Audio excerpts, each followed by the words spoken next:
মসজিদে যদি ছোট বাচ্চা যায়, কিছু মুরব্বী আছে সেই সেই দূর দূর দূর।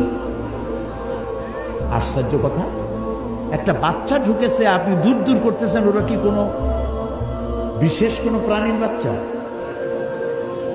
মানুষের সন্তান, আপনি চোখ মোটা করতেছেন। প্রথম কাতারে বাচ্চা দাঁড়াইছে, তো আপনার কি হয়েছে? আপনি কেন ধমক দিবেন? এটা আল্লাহর মসজিদ, এটা আপনার মামু বাড়ি না। বাচ্চা ছেলেটাকে আদর করেন।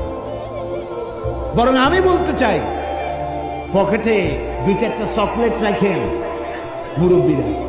কোনো বাচ্চা যদি মসজিদে যায়, নামাজ পড়তে দেখেন, বেরোবার সময় ওর হাতে মাথায় হাত বুলাবেন। বাবা তুমি নামাজ পড়তে আসছো, খুব খুশি হয়েছে। তোমার নাম কি বাবা? নামটা শুনলেন, হাতে একটা চকলেট ধরাই দিলেন। বাচ্চা মনে করলো মসজিদে গেলেই তো চকলেট পাওয়া যায়।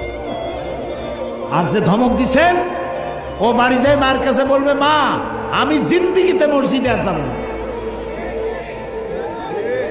ওর কলিজা ছোট তো, আপনি বাচ্চা ছেলেকে কতটা ধমক দিবেন, কতটা চোখ মোটা করবেন, তার একটা মেজারমেন্ট থাকতে হবে।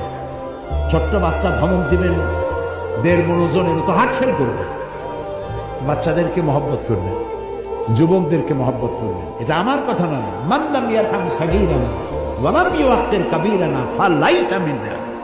রাসূলুল্লাহ বলেছেন, যে ব্যক্তি ছোটদেরকে স্নেহ করে না, বড়দেরকে সম্মান করে না, তারা আমার দলভুক্ত না, আমার উম্মতি না।